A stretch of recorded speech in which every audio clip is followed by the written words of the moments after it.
দিলীপ কালন্তরি। আমি একজন ব্যবসায়ী। আমার অনেক মুসলিম বন্ধু ছিল। তারা প্রায়ই আমাকে বলত যে ইসলামে সুদের ওপর ঋণ নেয়া হারাম। আমার অধিকাংশ চিন্তা হতো যে তার পেছনে কিভাবে উন্নতি সাধন হবে। কিন্তু বর্তমানে দুনিয়ার বিদ্যমান দৃশ্য দেখে এটা মানতে হয় যে তার ঘর বন্ধক রেখে ঋণ নিল, আর লাভ যেখানে পাওয়া যায় সেই শেয়ার বাজারে লাগায় তাদের ঘরও ধ্বংস হয়েছে। এই যে বিজ্ঞান, আজ আপনি বলছেন যে ইসলাম একটি বিজ্ঞান, যেমন বিজ্ঞানের উপরেও কাজ করে, তো এই যে কথা তিনি আজ থেকে ১৪০০ বছর আগে যদি বলে থাকেন যে বেয়াজ সুদ নেয়া হারাম, অন্যায়, তার পিছনে এর কি দর্শন ছিল তা আমি জানতে চাইব স্যার। ভাই সাহেব খুব সুন্দর প্রশ্ন করলেন যে ইসলামে তার অনেক বন্ধু মুসলিম বন্ধুরা বলে যে সুদ নেওয়া হারাম। তিনি জানতেন না যে কেন হারাম, কিন্তু এখন ধারণা হলো যে দুনিয়ার যে পরিস্থিতি, অর্থনৈতিক প্রেক্ষাপট, তিনি জানতে চান যে কেন তা হারাম। আর কোরআন মজিদে কমপক্ষে ৮ জায়গায় লেখা আছে সুদের ব্যাপারে। এই সুদ শব্দটা আরবিতে রিবা, সূরা নিসাতে, সূরা ইমরানে, আর বলা হয়েছে সূরা বাকারায় সূরা নম্বর ২ আয়াত নম্বর ২৭২ ও ২৭৯-তে যে তোমরা সুদ থেকে দূরে থাকো। আর যারা সুদ থেকে দূরে থাকবে না, আল্লাহ ও আল্লাহর রাসূল তাদের সাথে যুদ্ধ ঘোষণা করবেন। সুদ এত নিকৃষ্ট বিষয়, কবিরা গুনাহ। আর গুনাহে কবিরা ইমাম আজ্জাবি এটাকে ১১ নম্বরে রেখেছেন, ৭২টি কবিরা গুনার মধ্যে ১১ নম্বরে। ভাই সাহেব প্রশ্ন করলেন যে কেন নিকৃষ্ট? কেননা সুদে ধনী ব্যক্তি আরও ধনী হয়, গরিব আরও গরিব হয়।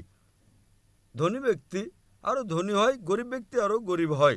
সাধারণত আপনি যখন লোন নিতে যাবেন, গরিব ব্যক্তি কোথায় লোন পাবে? ধনী ব্যক্তি বলে আমার এটা আছে সেটা আছে, তো সে লোন পেয়ে যায়। তো ধনী ব্যক্তি আরও ধনী হয়, গরিব আরও গরিব হয়। এজন্য কোরআনের সূরা আল হাসর সূরা নম্বর ৫৯ আয়াত নম্বর ৭-এ আল্লাহ তাআলা বলেন যে যাকাত দাও যাতে তোমাদের মধ্যে যারা ধনবান শুধু তাদের মধ্যে ধনমান আবর্তন না করে। আর সুদে কি হয়? এই ইসলামী দর্শন, আমরা বলি লাভ ক্ষতির অংশীদারিত্ব। লাভ ও ক্ষতির বন্টন করা হয়। লাভ ক্ষতির বন্টনে গোটা অর্থনীতির উন্নয়ন হয়। আর সুদ, আপনি ব্যাংক থেকে সুদ নেন, লাভ লোকসান যাই হোক না কেন, ৮%, ১০ টাকা, ১২% আপনার দিতেই হবে, ক্ষতি বা লাভ হোক। কিন্তু যদি আপনি দেখেন শেয়ারিংয়ের দায়ভার, যদি ক্ষতি হয় তো আপনি ক্ষতির অংশীদার হবেন, লাভ হলে লাভের অংশীদার হবেন। সুদে কি হয়? উদাহরণস্বরূপ ব্যাংকে, আমি লম্বা লেকচার দিয়েছি এ বিষয়ে, এখন সময় নেই, শুধু কথা বলবো যে সুদে কি হয়। উদাহরণস্বরূপ ব্যাংক এর কাছে ১০০ টাকা আছে, সে ব্যাংক বিকে ১০ টাকা রেখে ৯০ টাকা দেয় ব্যাংক বিকে। ব্যাংক বি তা থেকে ৯ টাকা রেখে অবশিষ্টের ৯০% দেয় ব্যাংক সিকে। ব্যাংক সি ১০% রেখে ৯০% দেয় ডিকে, ডি দেয় ইকে।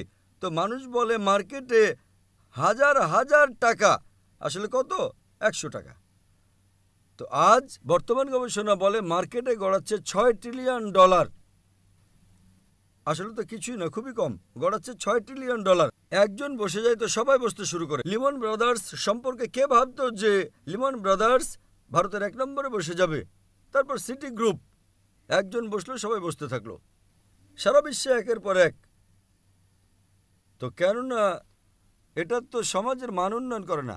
ইসলামী অর্থনীতিতে যাচাই বাছাই করা হয় কাকে লোন দেবে কাকে দেবে না, লাভ ক্ষতির অংশীদার হতে হবে। ১৯৮০ সালে ব্যাংক পরিচালিত করত জুয়া খেলাকে, মদের আড্ডাকে, প্রচলিত হয়ে গেল। এ সম্পর্কে যদি আমার আলোচনা শোনেন, interest free economy promulgated by the Quran. সুদ কিভাবে হারাম তার উপর আলোচনা করেছি আমি। যদি তা শোনেন তো আরও বিস্তারিত আমি আলোচনা করেছি কেন লভ্যাংশ হারাম। কিন্তু সংক্ষেপে বলতে চাই, বর্তমানে জাপান, আমেরিকা প্রতিনিধি পাঠায় ইসলামী ব্যাংক সম্পর্কে জানার জন্য।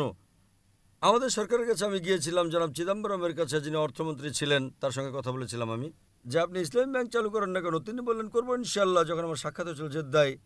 কিন্তু আরবিআই এখন অনুমতি দিচ্ছে না, কেননা তারা অনুসন্ধান করেননি। ইংল্যান্ড দিয়েছে, অনেক দেশই দিয়েছে। ইন্ডিয়াও যদি ইসলামী ব্যাংকে যাতে লাভ ক্ষতির অংশ থাকে, যদি তার অনুমতি দেয়, তো ইনশাল্লাহ ইন্ডিয়ার অর্থনীতি অগ্রসর হবে ইনশাল্লাহ। আশা করি উত্তরটা পেয়েছেন।